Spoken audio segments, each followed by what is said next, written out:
Bahasa mencerminkan kepribadian bangsa. Bahasamu juga mencerminkan siapa dirimu. Adil Kak Talino, Bacuramin Kak Saruga, Basengat Kak Jubata. Salam sejahtera bagi kita semua.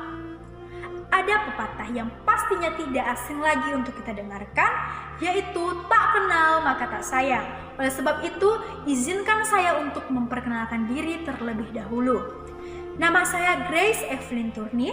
Saya merupakan perwakilan dari kelas 12 IBDB. Berdirinya saya di sini tentu saja bukan semata-mata karena kekuatan saya, melainkan karena kasih penyertaan Tuhan. Oleh sebab itu, mari kita naikkan puji dan syukur kepada Tuhan yang Maha Kuasa. Karena hanya dengan kasih karunia-Nya lah kita boleh ada hingga hari ini dan boleh melewati hari-hari dengan baik walaupun tengah berada di situasi yang sulit. Nah, berbicara mengenai situasi yang sulit, saya yakin dan percaya bahwa setiap orang yang ada di dunia, terutama di Indonesia, mengetahui bahwa saat ini situasi dunia sedang tidak baik-baik saja. Kita tengah menghadapi pandemi yang disebabkan oleh virus corona. Karena adanya pandemi ini, hampir setiap orang diselimuti dengan rasa cemas. Setiap orang mulai khawatir dan berpikir banyak sekali hal-hal yang menyangkut tentang kesehatan jasmani. Apakah besok, lusa, dan seterusnya kita masih sehat seperti ini? Kita masih tidak terjangkit virus atau bagaimana? Kita semua sibuk memikirkan hal-hal itu. Tapi ada satu hal yang kita lupakan. Ada satu fenomena lagi yang terjadi di negara kita, yaitu kita tengah diperhadapkan dengan situasi yang mengkhawatirkan, yaitu hadirnya realitas berbahasa yang bersifat banal. Disebut banal karena merepresentasikan suatu narasi kekerasan, perpecahan, dan lain sebagainya. Bisa kita lihat di dalam kehidupan kita sehari-hari. Kita dapat menemukan dengan mudah orang-orang bertutur kata tidak sopan, bertutur kata yang tidak membangun, tidak bermakna positif. Kita dapat dengan mudah menemukan itu. Bahkan hal itu bukanlah sebuah masalah yang besar bagi orang-orang pada zaman ini, terutama di negara kita. Bila berbahasa yang kurang santun bukanlah suatu masalah. Tapi bisa kita lihat dan kita teliti lagi bahwa ini merupakan masalah yang besar dan mengkhawatirkan bangsa ini. Bisa kita lihat yang terjadi di tengah pandemi ini. Terjadi perpecahan, terjadi pemberontakan, dan lain sebagainya. Hal ini disebabkan karena apa? Karena ada oknum-oknum yang sengaja, oknum-oknum yang menyebarkan berita bohong, mencemarkan nama baik pihak tertentu, dan lain sebagainya. Mengubarkan ujaran kebencian dan masih banyak lagi yang bersifat dan tidak memiliki nilai-nilai positif. Sudahlah di tengah pandemi ada konflik baru di negara ini. Hal itu disebabkan karena apa? Karena kita tidak meneliti, karena kita tidak peka mengenai situasi dan keadaan di lingkungan kita, yaitu adanya orang-orang yang bertutur kata tidak sopan, tidak baik, tidak santun, tidak bermakna, dan lebih mengarah kepada hal-hal yang negatif. Oleh karena itu, kita patut memikirkan hal ini. Kita tidak bisa berpikir bahwa kesehatan hanya tentang jasmani saja, tapi tentang moral kita. Apakah moral kita sudah sehat? Salah satunya dengan berbahasa yang baik. Karena bahasa adalah cerminan bangsa. Dan bahasa juga merupakan cerminan dari diri kita sendiri. Kalaupun kita sehat, jika kita tidak bisa berbahasa yang baik, bagaimana orang akan menilai diri kita? Apakah diri kita bisa dikatakan sehat? Apakah diri kita bisa dikatakan sebagai orang yang baik, orang yang berbudi pekerti? Kita bisa melihat penutur kata yang tidak baik ini tidak hanya terjadi di kalangan remaja saja, melainkan di kalangan anak-anak dan dewasa. Bahkan orang-orang yang berpendidikan turut berambil alih dalam hal-hal yang negatif ini. Orang-orang yang berpendidikan juga ikut menuturkan kata yang tidak baik, sehingga dilihat oleh lingkungannya, oh dia saja yang berpendidikan berkata-kata seperti itu, kenapa saya tidak? Hal ini mulai berkembang di lingkungan kita. Hal ini akan membawa kita terus menerus menjadi sebuah penyakit di negeri kita, penyakit pada moral anak-anak bangsa. Lalu siapa yang akan kita salahkan dalam kasus ini? Siapa yang akan kita tuntut untuk membenarkan, untuk memperbaiki semua ini? Apakah kita akan menuntut pemerintah atau presiden yang akan bertanggung jawab mengenai hal ini? Mengenai bahasa yang tidak sopan dan memicu perpecahan ini? Siapa yang akan kita salahkan? Kita tidak dapat menyalahkan semua oknum, kecuali satu hal yang bisa kita lakukan adalah berkaca pada diri kita sendiri. Mari kita meneliti diri kita sendiri, apakah kita sudah menerapkan hal-hal positif, terutama dalam berbahasa yang baik dalam kehidupan kita sendiri. Kita lihat, kita mulai dari diri kita menggunakan bahasa yang sopan, menegur ketika ada orang yang menggunakan bahasa yang tidak bermakna positif. Hal itu dapat pelan-pelan memperbaiki sakit yang terdapat pada moral bangsa ini, pada moral orang-orang yang ada di negeri ini. Kita belajar pelan-pelan memperbaikinya, mulai dari diri kita, lingkungan kita, dan hal itu akan terus berkembang dengan baik di negara kita. Hingga suatu saat nanti kita bisa melihat Indonesia yang dikenal dengan keramahannya, Indonesia yang dikenal dengan tutur katanya yang sopan santun adalah hal utama, dan juga perdamaian yang terjadi. Tidak ada lagi pemberontakan, perpecahan karena adanya oknum-oknum tertentu yang memberikan berita bohong, memberikan ujaran kebencian, penistaan, dan lain sebagainya.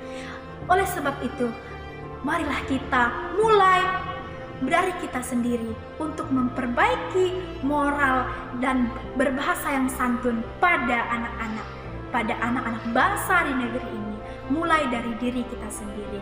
Kesimpulan yang dapat kita simpulkan bahwa bangsa ini membutuhkan orang-orang yang tidak hanya sehat jasmaninya, melainkan juga moralnya, etika, dan bahasanya. Karena bahasa mencerminkan kepribadian bangsa, dan bahasamu juga mencerminkan siapa dirimu. Mari berbahasa yang baik. Terima kasih. Salam sejahtera untuk kita semua. Adil Katalino, Bajuramin Kak Saruga, Basengat Kak Jubata. Yang saya hormati Bapak Ibu Dewan Juri, Dewan Guru, dan staf TU, serta teman-teman terkasih yang sudah menonton video ini. Pertama-tama, puji dan syukur kita haturkan kehadiran Tuhan Yang Maha Esa, karena atas berkat dan rahmat-Nya lah kita masih diberikan kesehatan dan kekuatan untuk menyaksikan video ini. Pada kesempatan kali ini, saya, Novia Dara Yulitia, sebagai perwakilan kelas 12 IPS 1 SMA Negeri 1 Bengkayang, akan membawakan pidato bertema Berbahasa untuk Indonesia Sehat. Kita tahu sendiri, Indonesia adalah negara yang kaya. Bukan hanya kekayaan alam, tapi juga kekayaan budaya yang beragam. Mulai dari ras, suku bangsa, adat, agama, dan bahasa. Dari Sabang sampai Merauke, yang terdiri dari 17.504 pulau dengan kurang lebih 6.000 pulau yang dihuni oleh 268.583.016 jiwa, 1.340 suku bangsa, 6 agama, dan 718 bahasa daerah.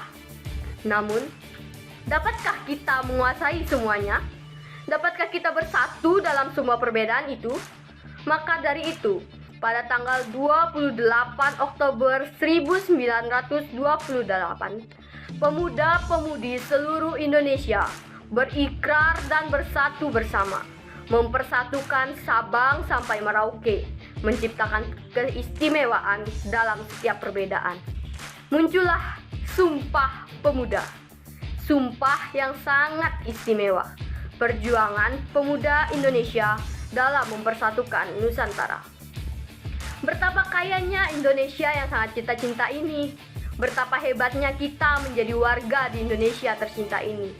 Bermacam bahasa, budaya, dan suku dipersatukan dalam satu Indonesia, satu tanah air, satu bangsa, dan satu bahasa pemersatu semuanya, bahasa Indonesia. Kita semua penduduk di Indonesia harusnya merasa bangga dengan bahasa yang sekarang kita gunakan, bangga akan negara Indonesia ini, bangga akan kita semua yang sudah bersatu untuk Indonesia. Tapi bukan berarti bangga dengan bahasa Indonesia harus melupakan bahasa ibu kita. Bukan berarti kita tak perlu mempelajari bahasa lain. Cinta bahasa Indonesia bukan berarti kita harus mengabaikan bahasa lain yang tak kalah pentingnya. Hanya saja, bahasa Indonesia adalah warisan budaya yang harus kita jaga. Tak terlepas dari hal itu, pendidikan juga memegang peran. Dengan adanya pendidikan, membuat kecintaan kepada Indonesia semakin mendalam. Pendidikan karakter membantu pembentukan kepribadian bangsa. Kesadaran akan pentingnya bahasa Indonesia harus dipikirkan dan diterapkan dalam kehidupan berkeluarga, bermasyarakat, bangsa, dan negara. Sayang sekali, masih saja ada masyarakat yang mengabaikan pentingnya pendidikan. Masih saja ada masyarakat yang mengabaikan pentingnya berbahasa yang baik. Kesadaran sebagai bagian dari warga bangsa belum sepenuhnya ditumbuhkan dalam diri masing-masing.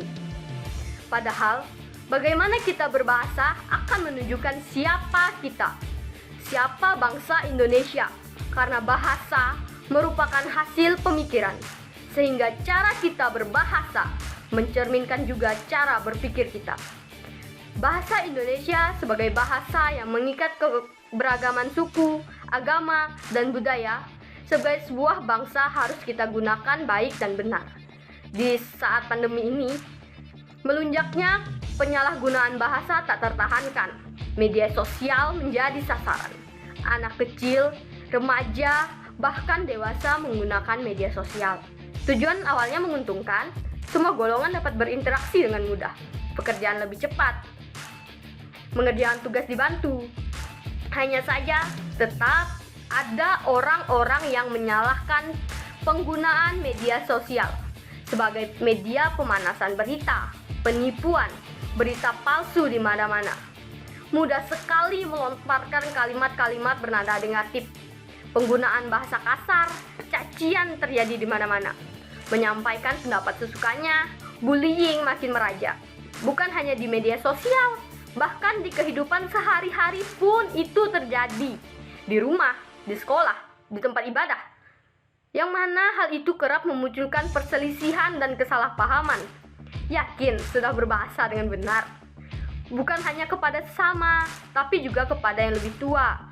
Sopan santun terasa sudah punah. Rasa malas merajalela.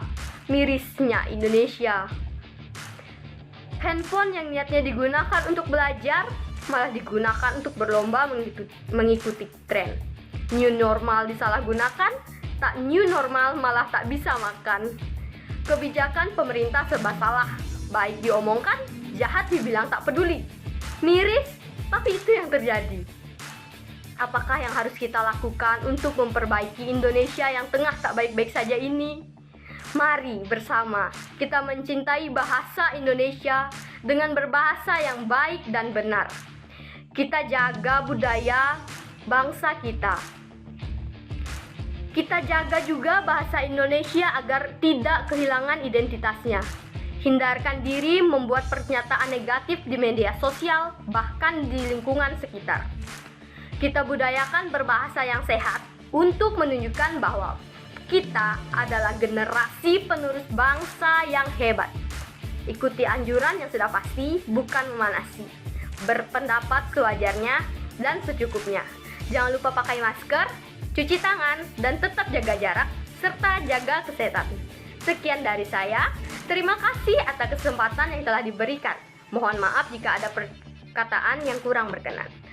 Adil Katalino Bajuramin Kak Saruga Basengat Kak Jubata. Terima kasih.